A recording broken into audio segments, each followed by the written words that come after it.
All right, we're on. Thank you, everyone, for joining us again. This is Todd Scatini from Cognitive Harmony Technologies.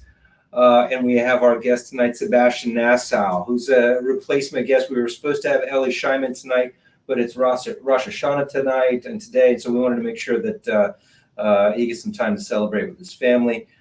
Sebastian, thanks a lot for joining us. This is about I think this is like the 12th week in a row that we've been doing this here. We want to go directly into questions tonight as much as we can. And again, neither Sebastian nor I are an attorney, so I apologize if you came expecting to have Ellie tonight, but hopefully will be a decent replacement. You can certainly ask anything you want. Since this is our first time of having Sebastian on, Sebastian is one of the founders of Harvest 360 and of Cognitive Harmony Technologies, and has been a part of writing applications now for years alongside of us, as well as has extensive business acumen and experience within the cannabis industry. So, Sebastian, do you want to open up a little bit with a bit about your background and kind of what we're doing with CHT in New Jersey? And then we can go into some questions. Yeah, absolutely. Thanks, Todd. Also appreciate everybody's patience as it took us a little while to get set up here. I've been in the cannabis industry since 2014, the onset of recreational cannabis legalization in Colorado. And I've been managing and writing applications almost as long as that amount of time. To this point, managed roughly around 100 application efforts in some of the most competitive states, some of the most competitive markets. Have touched every area of the supply chain in terms of helping businesses get set up, from conceptualization to opening their doors. And alongside Todd, just have a lot of experience with winning application efforts and all the various aspects of planning. So again, not an attorney. So as far as things with corporate structuring, I'm more than happy to try to give advice on the rules, regulations, things like that, and how you guys think it might impact your businesses. But there will be certain things that I'll defer. One area that we can add a lot of support, though, is the various aspects of operational planning. So in terms of your business financial plans, in terms of your operation plans, what you're planning for is the various aspects within that, and how you're planning in a way that it's going to be compliant, but also practical to your bottom line should you get awarded. These are areas we feel we could add a lot of insight. Yeah, absolutely. And Sebastian, last week we really were stressing that time is running short. We're actually 14 days away today from New Jersey dropping their request for applications. And so where should hopeful applicants be right now? What should they be thinking about? So I would be looking at a couple things. Where you really kind of get this process started is, of course, solidifying your site control. So knowing what property you're going to be using for your application. Now, that also really locks in the municipality and makes this real, because a lot of municipalities have their own request for applications. A lot of municipalities have their own considerations for what kind of businesses will fit within the ordinances. So one of the worst things for people to do is really kind of plan on trying to put together an application without really knowing that they're going to be able to proceed in a municipality and how it's going to look to be able to proceed in that municipality. A lot of different municipalities have different considerations in terms of what license types they want to approve, how many they want to approve at the end of the day. So, it's difficult if you think that you can kind of go ahead in the municipality, then you find out after the applications have already released and you're on a ticking timeline. If you sort of understand at that point, that you might have to sort of change your direction. And ultimately, the amount of sites that are available in areas that are properly zoned under the ordinances, they may be more or less limited, and taking what you're able to get, at a price that you can afford in the meantime It's going to also impact, what you're looking at in terms of your floor plans, in terms of different things that you're putting together, what type of operational model that you might be running for your business, what kind of space, your allotment of how you use space for various purposes. A lot of that can be impacted. Also, in addition to just locking down your municipality, your property, community impact is a massive portion of just these competitive applications. And you can really see that through and through the law, as well as the rules and regs for New Jersey, that, understanding what municipality you're in, but also what are the values of that municipality and how can your community impact, really speak to what that community is willing to accomplish. So sometimes I think people sort of look at the community impact plan and everything that's going to go into these various portions of what relates to community impact as something that, oh, well, if I'm just doing something that's good for the community, that should suffice. But think about how competitive, the landscape may be, and think about what your competition may be doing. And think about if, the municipality is then going to have a stake in approving, licenses. If they're limited in that municipality, what might really entice them to do that? So it's a great time to start building relationships with stakeholders in that community. Look at, some things that are valuable in the community that you're applying in. One recommendation that I have is look at city council meetings and things like that. You can always find meeting minutes from those meetings. They're covered under request for public information. So on their website, you can usually either find recordings or transcriptions, and then you can read reports of where a given community is putting their budget. So if you see, for example, that a community is putting a lot of its budget into a new, like improving city landscaping, or maybe it's revitalization of an impact zone, or maybe it's certain, extracurricular education programs. You might really be able to see the tone of what's important to the city and find ways to work meaningfully with the city to be able to help find ways to fund their initiatives, or make sure that you're committing in your community impact plans to how you and your team may volunteer for certain initiatives, and add value to the community in ways that are both quantifiable and qualifiable, but also know that the way that you're proposing to add value is a way that your community will actually find value in that process. Yeah, thanks for that. I think that's huge. As an industry, have to seek ways where we can contribute to local community as well as our state communities. What should people be taking into consideration in terms of finances, Sebastian? Like, that's a huge question that's always been difficult to access capital. New Jersey has put forth what we think are maybe the best social and economic equity rules as to date within the United States. But what do people need to be thinking about in terms of financing? What are they going to pay for before they get to cash flow? Sure. And you'll have to excuse me, Todd, as well as everybody on this line. There are areas of the rules and regulations I, understand very deeply. There are also other areas that I really kind of defer to attorneys to speak to. So as you see in the question thread as well, there are questions about ownership and significantly involved people. I'll do my best at answering that, as well as how things like this impact financial considerations. But I just want to urge everybody to really, speak to somebody who's qualified to take these structuring considerations and give you real advice on how that, can impact your operating agreements, your bylaws, your filings, and things along those lines. So, there are certainly financial considerations that are associated with the application. Now, if you are the social equity qualified group, if you're a diversely owned group, a women-owned group, or a veteran-owned group, you can qualify for a real reduction in fees, and in some cases, getting the fees waived in terms of what your application fees are to the state. However, there are other expenses that you do need to plan for that, aren't always directly laid out by the CRC themselves, but are inherent to the process of putting together an application.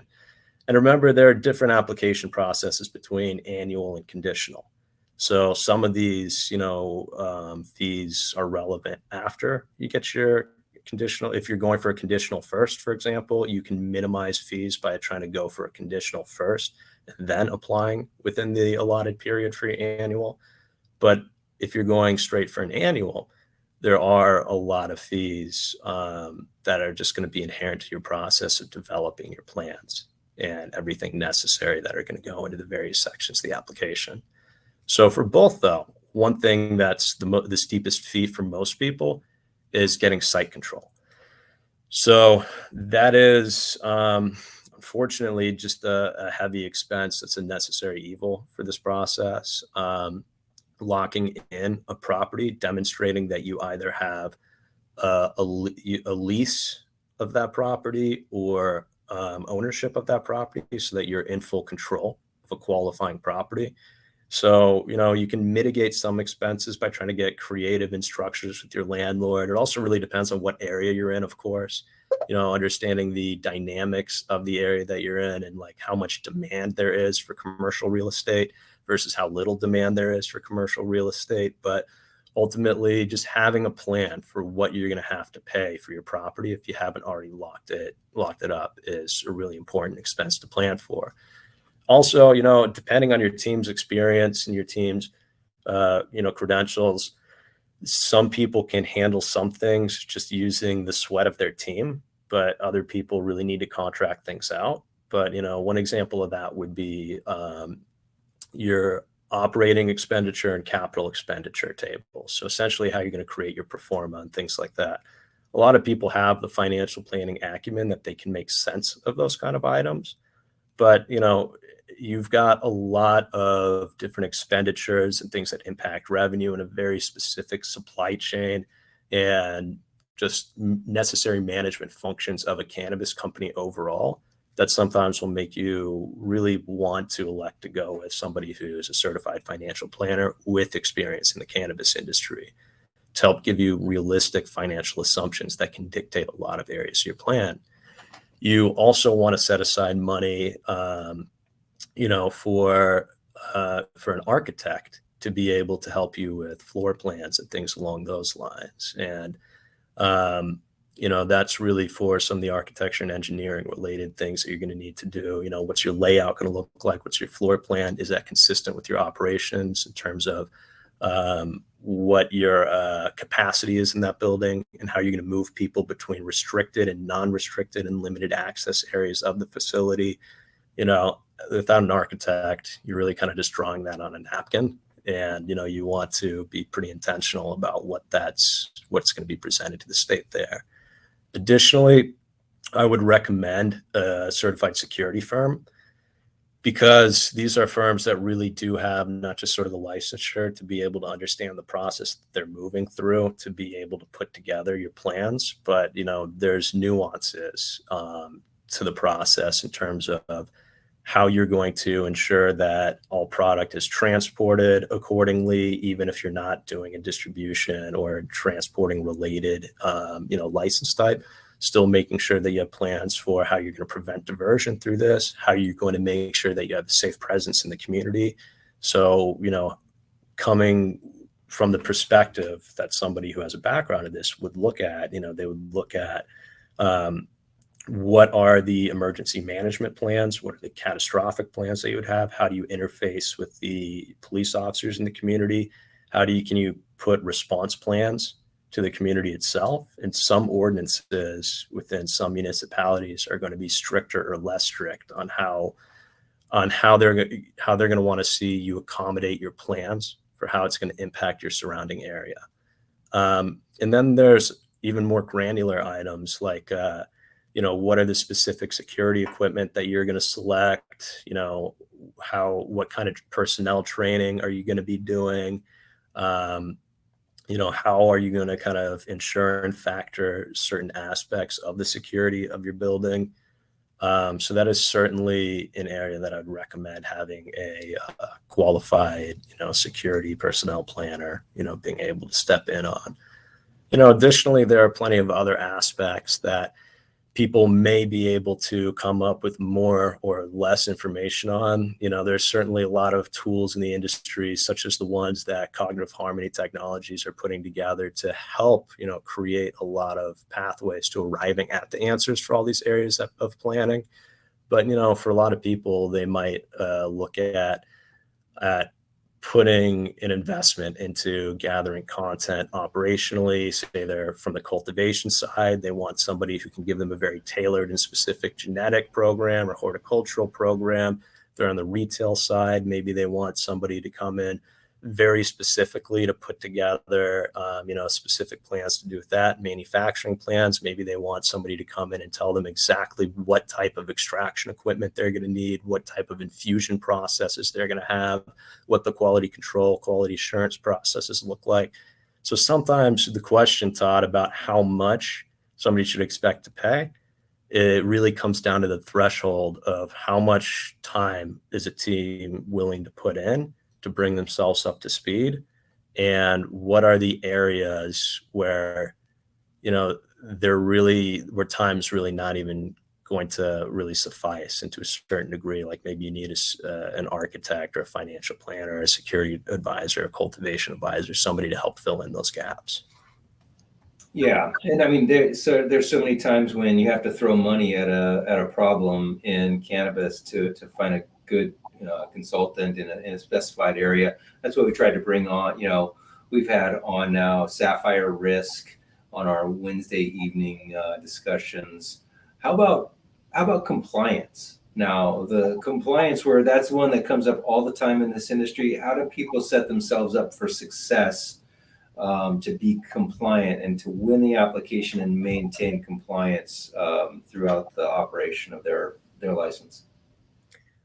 Well, one aspect would be if somebody's trying to really take on the full application process in and of themselves and not really outsource much of it, then having an incredibly meticulous and granular understanding of the law, the statutes of the law, and the various rules and regulations associated with it, to be able to understand exactly what you need to be compliant to in the application.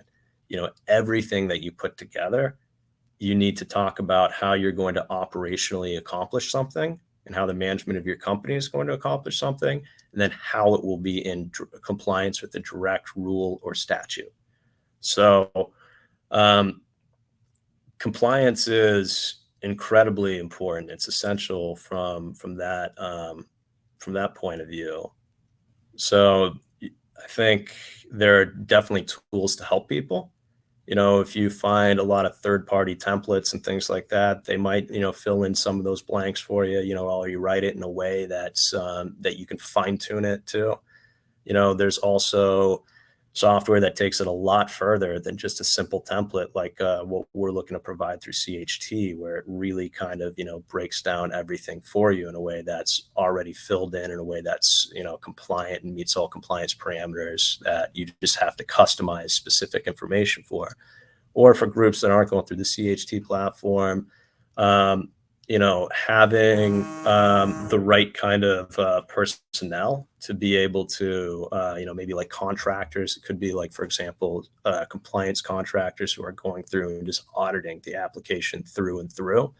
That can be, a way to really accommodate it. But I think the mistake that a lot of people have when going into applications is like, getting maybe too creative with how they're going to meet, what the state's looking for. When you look at this and you're an operator and you're a creative coming into the space, you want to see the 100 different options for how you can do this and meet, the tone of what you think the state is looking for. Remember, the person scoring your application has thoroughly memorized all the rules, regulations, and statutes, and probably has a very loose operational understanding. Maybe that's not giving enough credit to the people who are reviewing on behalf of the CRC for this process, but generally that's how it is from state to state. So you really want to look at how do you create an operating plan that suffices for every area of your operation, But really, everything that you do, every procedure, every standard operating procedure, every process you put into place, everything that you're looking at, you want to dial that into exactly how does it meet a specific area of compliance? How does it meet a specific rule or regulation?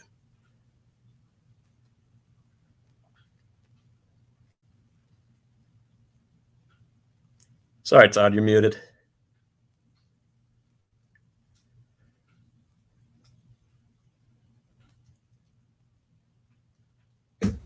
How about now? Okay. One of the difficult things is really like, for me, when we started writing applications, keeping all of the enclosures, in order and organized, and all the level of, documents that you had to organize for every single person on the team. What's the best way to prepare for that now? Sorry, just to make sure I'm capturing that. Yeah, how do you prepare for the team members that you're going to add and how you build out your team? Yeah, absolutely. That and like organization of all the documents for that. Yeah. So, I see some questions here in the thread, and we'll get to answering some of these questions as we kind of proceed. But, um, you know, these questions are asking the right thing in terms of just, I think you start by looking at what license type are you going to go with, because certain license types have restrictions on the number of employees. So, for example, if you're going for a micro business, it's 10 employees or less that are on site. So, there's also ownership stipulations between the various types, like, how much people that are in state or out of state can own or can't own to qualify, how much, if you're going for, say, social equity, diversely owned, women owned, or veteran owned, um, or impact zone qualifications, then you want to know exactly what those numbers are. And they state all of this in the rules and regulations. So, you want to, kind of look at those and organize your cap table. So, if you're thinking about your organizational documents, you're going to have a cap table which shows exactly what percentage of ownership each respective position has, and an organizational chart which then depicts each of those people and what their roles are from, like, corporate hierarchy. So within this, you want to make sure that you're thinking proactively as a business owner about who's going to own what percentage of this, because, as a business owner, you want to make your ends meet. You don't want to give up all of your equity in a company for people who are really just a check in the box for you to meet certain parameters, to get a better score of the application. You want people who are going to actually be able to add value, but at the same time, you want to make sure that you know what you're trying to qualify for and how you qualify for it. If you're trying to be a social equity company, then you should make sure that, or a diversely owned company, then you should make sure that the majority of your company is owned by people of color. If you want to meet certain requirements for, like, the micro businesses, then you need to make sure that really everybody's from in-state and they've been in-state for 2 years or more. So I think you want to be very aware of what your license type is, who holds what equity in that given license type, if that's going to actually allow you to achieve what you're looking for. And then the next thing you really look at is, with the amount of equity that you have at your disposal that you can incentivize partners with, and what you are able to play around with while still meeting the criteria that you're looking for, who has what experience that they can bring to bear. Because experience is a very large part of any application. It's a very large part of this New Jersey application cycle. They're looking for operators that have cannabis experience. They're looking for operators that have experience with financial management and dealing with financial regulations. They want people who have strong regulatory compliance, backgrounds that can demonstrate that they have a background in which they'll be able to accurately report to the state on a constant basis. Everything from financials to procedures and processes, deal with audits, to, on the other side of things, people who are going to be able to ensure that there's compliant operations in every facet, day in, day out. So people who come from backgrounds of, having worked in industries or professions where there's high levels of regulatory compliance scrutiny, that's a big one. And, you know, if you're in the retail environment, it's good to have people that have retail management experience. If you're in the cultivation environment, it's good to have people who have horticultural or botanical, you know, experience in their background. If you're doing manufacturing, then it's good to have people, if you're on the edible side, who have commercial kitchen backgrounds. If you're on the extraction side, you know, people who might have like chemistry or physics backgrounds, and if you brought that into manufacturing processes, and just overall people who have experience with production under rigorous standards of product quality, consistency, efficacy, Compliance. dosing, things like that. Yeah. You know, so there are a lot of different professions that can meet a lot of these different standards, but it's certainly worth thinking about what's the experience that the state wants to see, and prioritizing that even more so than the experience that you want to bring into your business just for the way that you believe it'll function. Right. Okay. Well, and truth be told, Sebastian, I can't read the questions for some reason. So if you want to maybe start hitting some of the questions, it just keeps saying loading questions for me. So maybe you can help me out. Yeah, sure. So I'll start with the ones I can answer. So Paul Brown just asked, where can I find some of these resources on NJ cannabis laws? Go to the New Jersey CRC. You Mhm. know, it won't answer as much as what you're looking for, but what you'll be able to find on that are the rules, the laws, the statutes, those things. They'll give notices on when they're doing public hearings, or public Q&As, when they start doing, you know, like, what do you call them? Like basically like the troubleshooting or question and answer formats. They'll start publishing those there. They'll release the application instructions there. The portal for submission will come there. So really just the New Jersey CRC's website is the best resource that you can get. You know, you could search a lot of different, you know, websites, and they'll give you, you know, some different interpretations of it, you know, whether it's lawyers who, you know, are publishing blogs in the state, whether it's different cannabis consulting firms publishing things. You could also look at cognitiveharmony.tech, just the website itself. We try to put some resources, a little outdated, so I think we need to update that this week, but, you know, we'll give some stuff there. And of course, if you're actually using the CHT accelerator, then there's, you know, a lot of resources to try to instruct people and guide people through what that process is looking like. And we're constantly adding things throughout this process between now and the time that the application instructions are being released. So really quickly, I'll go ahead and I'll just copy a couple links into the chat bar. I just put in the rules for recreational cannabis market from the CRC. And Sebastian, before we hop off of here, we can do a demo of the new additional items that just came out on CHT today. So normally you would only see these if you're in the inside of it, but I want to demonstrate them and show them off a little bit because it's pretty cool. Sure. So here's just the most recent version of the law, and then the recently published rules, regulations, as well as the synopsis of it. All right, those three links should be seen as a response to Paul.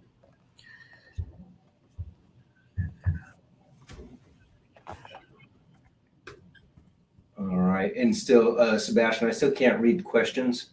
So maybe if you can, I'm going to try to refresh my screen. I may drop off, but I'll come back in a moment. Sure. And there's another question here about how much less work is required for a conditional license. So I'm actually going to answer you in specifics. So just give me 1 second to pull up a couple of the sections from the regs, from the rules and regulations. So, you know, when you go through the application rules and regulations, and I just posted a link for this, if you go to the section that starts on page 45, it's subchapter 7, Cannabis Business Conditional and Annual Licensing Process. You can see the difference between the types of licenses and what that means. So basically, in just short, the real difference between the conditional and the annual is that the annual is where you're going after a full approval to operate. So whether you go for a conditional or an annual, you still have to come up with this stuff. You have, I believe, it's either an 8 or a 12-month timeline to be able to go through, after you get your approval for your conditional, and go through and basically fill out all of these other things that you're going to need to be approved for an annual. The conditional is basically kind of getting you figuratively in the queue. An annual is giving you an approval to operate. So conditional is really just trying to lower the barriers of entry because there are less fees that you have to operate, and you can already sort of, get into just the queue of approval without having to take on massive upfront fees or things along those lines. So for a lot of people, it's just sort of a way that, it's what you can do the soonest. And, you kind of figure out some of these other things in the background. Maybe you have to raise funds, maybe you have to do some of these other things, but really a lot of the areas of the annual license that you need to really specify for like the really detailed operating plans and all those kind of things, it buys you time. And John, yes, you do need a lease. So that's one of the few areas that you'll really need to demonstrate site control, because they're going to want to see what community are you trying to operate in. And remember, that community will also need to accept, your they'll need to qualify you. So you'll need to get basically like a letter of support from that community. And in order to do that, what they're going to need to know is where you're operating. And, honestly, the interesting thing about this is you might even need to just do the same amount of work that you just do for an annual, depending on your municipality, because some municipalities, when you see their request for applications go out, they'll be requiring just basically all the same stuff that you're going to be putting in your application itself in order to give you really a yes or no, whether they support or not. So, the starting point is, of course, being able to specify to both your municipality and then the state, where are you going to be operating? And that comes down to where your property is. Does it meet the ordinances? All that kind of stuff. Yeah. And I'm back now, by the way. I can see the screen. I can see the questions too. So that's good insight, Sebastian. How about this one here? How much less work is it for a conditional license? It's not much less work, really. It's just less money up front. That's what we just answered, right? Yeah. Well, it is significantly less work on the application itself. You're really looking at, one, you're submitting applications for, your addresses in the premise that you're seeking to operate in. So, again, that kind of answers what John is asking about, why you need to, get your site control. You also then need to get basically all your business registration documents together. So you need a mailing and physical address of the proposed business premise. So that's, again, a reason why you need to lock down your business location.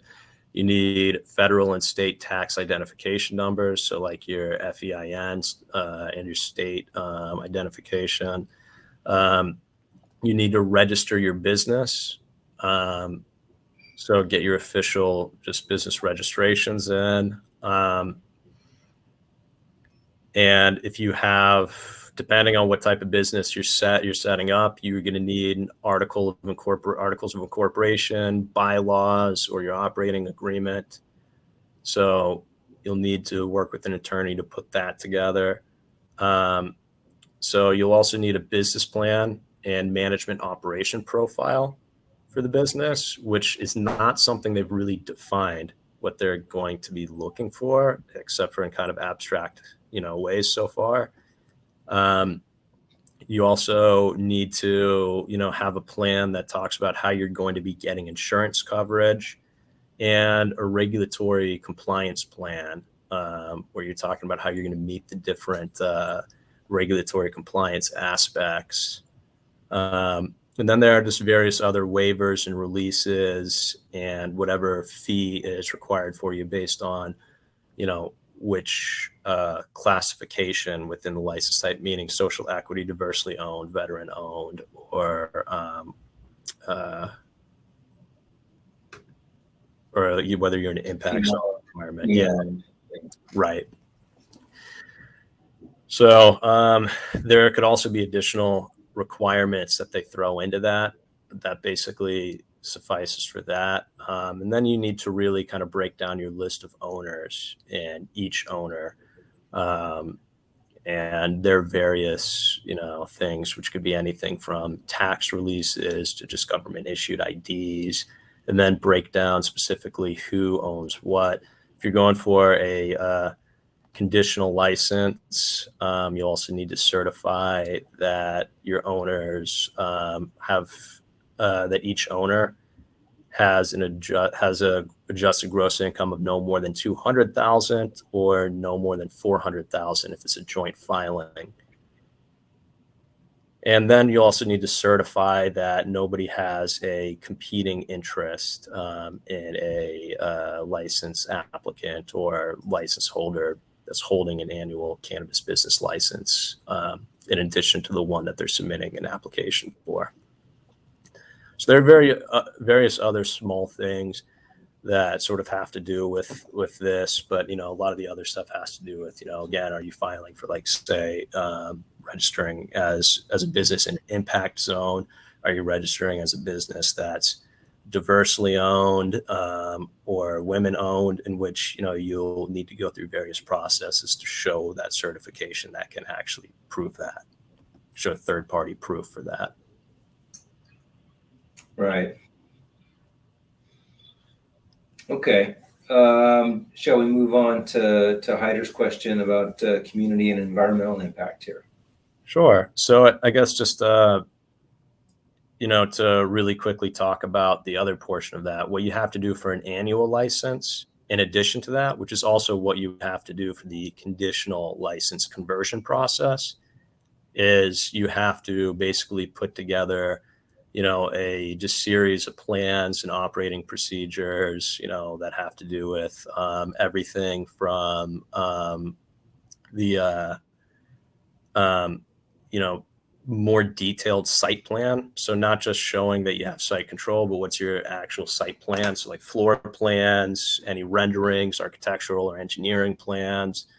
You would need to then specify your proof of local support. You'd need to specify your environmental impact plan, safety and security plan, community impact, social responsibility research statement, workforce development, job creation plan, and SOPs for all the various areas of your operations, and showing that they're in fact compliant. And then, there are a handful of other things that are also required to either get you bonus points in one form or another, such as by demonstrating that, you're a social equity business, or demonstrating that you have attestation signed with a bona fide labor organization, so essentially a union or collective bargaining organization. So that's really kind of the difference between what you need to prepare for on the conditional side versus the annual side. So when I talk through it, it doesn't really sound like it's a whole lot more that you have to prepare for on the annual side, but really that's the breadth of all of your operating plan content, which is the majority of what any application is going into the details of your plans and procedures.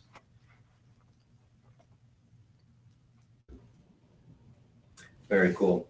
Yeah, I mean, bottom line is what I've seen throughout these applications is just like every single bit of ownership, every single bit of finance is just, you have to be so transparent and allow the state to vet everything so well. So they really get into your shorts about this stuff. So all good advice, Sebastian. Do you want to talk about community impact and environmental impact plans, both two different things? Yeah. So see that Hader has a question about the importance of community impact, environmental impact plans. and that the accelerator version 1 speaks about the importance of these, but doesn't specify what to actually include in the plan. I remember working on both of these plans, and I remember it kind of demonstrated some methods of how you can put it together. So let me just take this offline with you, Hader. I'll look into it and make sure that we do actually have the most recent version of this available to you. What we largely don't do in the study guides here is tell you exactly what you need to do. We don't really spell it out for you or give you the plan for you. What we want to do is paint and depict exactly what the different considerations are that you're going to need to think through and have answers for. Now, when we provide the templates, the dynamic templates, those are basically referenced with all of the jurisdictions, all the compliance material, and they basically have form fields for you to put in exactly what the specific items are so that you get a full customized plan out. So that's really where you're going to start to see a lot of the specifics there.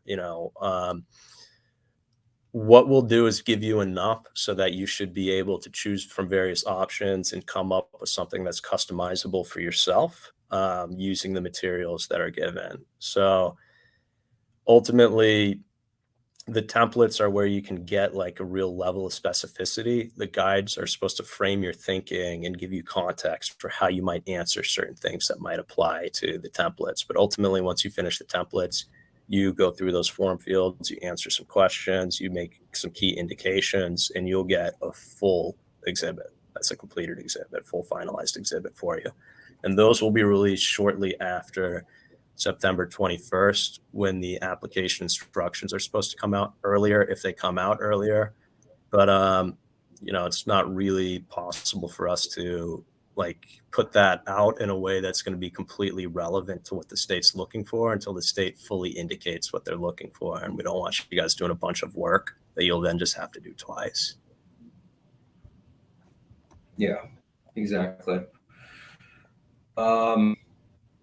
And so in terms of the environmental impact plan, though, that's something entirely different than the community impact plan. And it kind of addresses different things. Is that correct? Right. So, for example, you'll see in the environmental impact plans, it talks about different considerations such as, how you can do things to make your business greener, how you can look at things from water usage to usage of lighting to recycling programs that you could put in your business. And of course, you'll see different material based on whether you're a cultivator, manufacturer, or retailer. But, so these plans are subject to change depending on which license type you're accessing the platform from. But ultimately, there are just a lot of ways that are both, metrics that any industry really uses to determine just, how businesses can be green. Some of them are metrics that are specific to New Jersey. And then some of it are just a little bit more creative metrics based on what are some of the unique challenges towards achieving efficiency, environmental efficiency, and lowering an environmental footprint that are specific to cannabis businesses. Right. Okay, let's speed through a couple of other ones here because we're coming up on the end of our hour.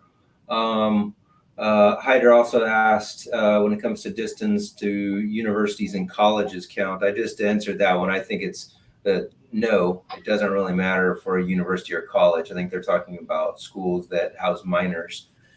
Correct me if I'm wrong, Sebastian, but it might even be a good opportunity, if you're in front of a university, because many of the universities are interested in conducting research. Plus, they got customers if you are a dispensary.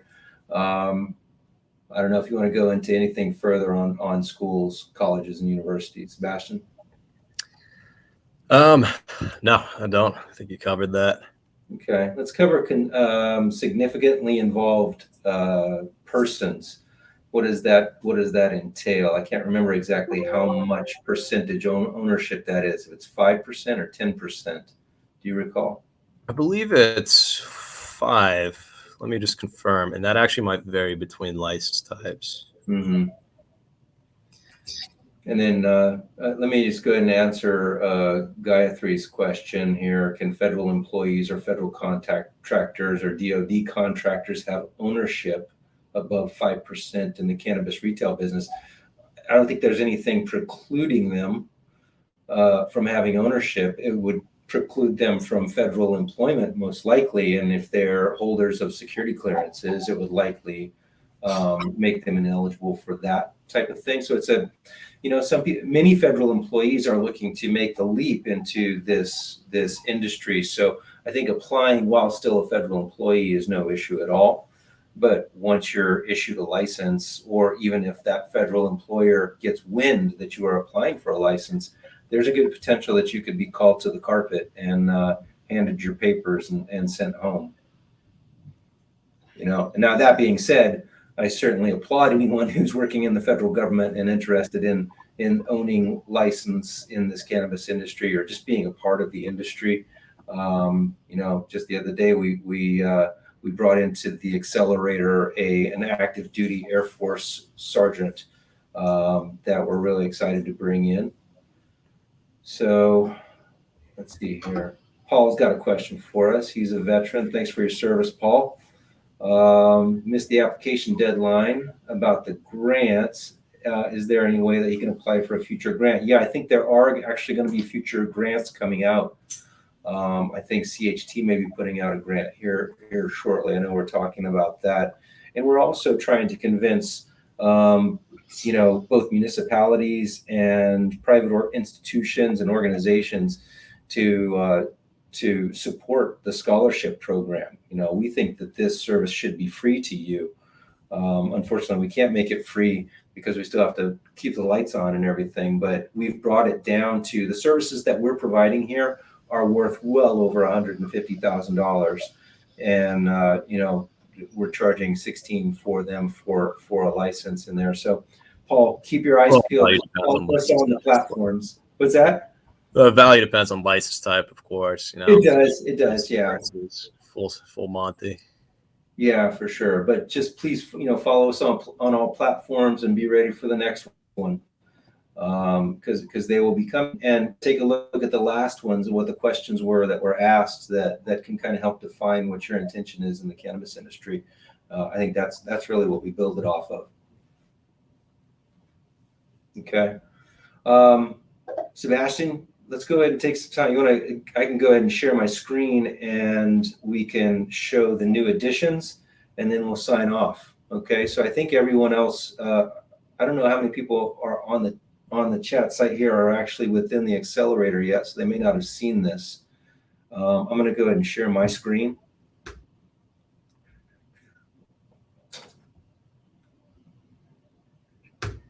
So just to answer a significantly involved individual for you, Hader, I gave you the link to the law and it'll give you the exact definition in there. You can just Control F that.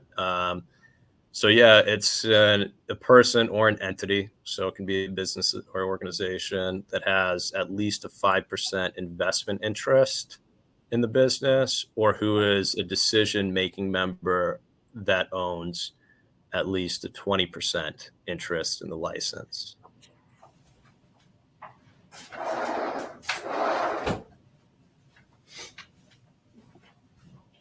Excuse me. All right. Thank you, Sebastian, for finding that data.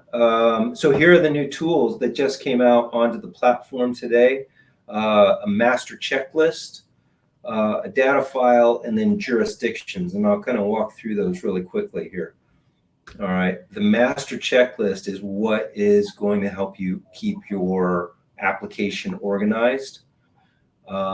This is something that you've seen, I think, in the past. Hopefully, if folks haven't been here before, we have the education piece, we have the help in terms of community sport coaching sessions and all of the referrals to all of our partners and affiliates, and then we have the tools. All right. Down in the tools is where we kind of went crazy this weekend and put forth a master checklist. I've already kind of set mine up. When you come to this portion, it'll ask you to go and establish your data, right? And this basically is all of the data that will automatically populate your the templates that will come forth with the request for applications. But in terms of if I'm applying for a conditional license in phase one, I press the plus sign over here, and it walks me through everything I'm going to need in terms of my master checklist, right? So first thing are qualifications. These are in compliance with all of the rules, right? We've put all of the rules that New Jersey has put out and how you have to address them, right? So the fact that you need to have, compliance with this rule, license holder is qualified to hold a conditional license where each owner or principal or management service or contractor has complied with this, and you can work on it, right? You press this, you answer the questions. So in some of these, you'll upload a document, and then you'll say that, yes, the criterion is satisfied. So you get a check mark up here in the corner and lets you kind of go down and track all of the things that you've checked. 2 years of residency, for example. All right, is this satisfied? Yes, we've done it. And then there will be a piece on here where you can upload your proof of that residency. But again, it gives you a check. So you follow along. This is the master checklist. It can go very involved. And then, each one of these has an expandable menu that you go to that asks you certain questions. And in many cases, you have to upload certain documents so that you can prove residency, show your federal and state EIN and all of that business. Okay. Within the data here, this is where you basically set up all of your data, and you're going to go through all of your partners, what their names are, and all of that goes into the back where it starts to fill out these templates. And then the third piece, the third tool that we have is jurisdictions, right? So we have jurisdictions. We've only uploaded New Jersey at this point, but we're going to, eventually this will cover across the country. And for example, here, hold on. We'll go back to all states.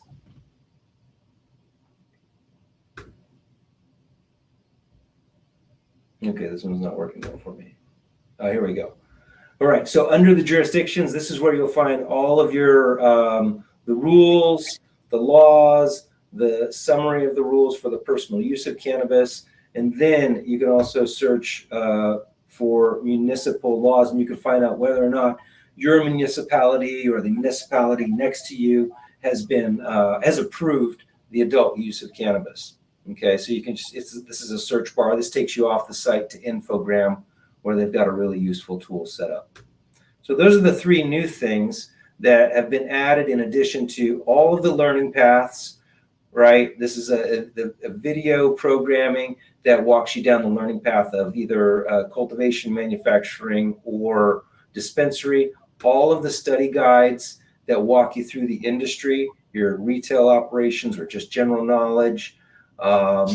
Then we have all of the presentations that we've done so far, right? So all of the recorded video presentations with all of the professionals from, Calix Staffing, Block 45, Sapphire Risk, ICS Compliance. They're all on here for you to review. And we also have them uploaded as well onto YouTube. Okay. And then, of course, you have the access to the Stockton certificate, where you can go through their cannabis science training program and come out with certification.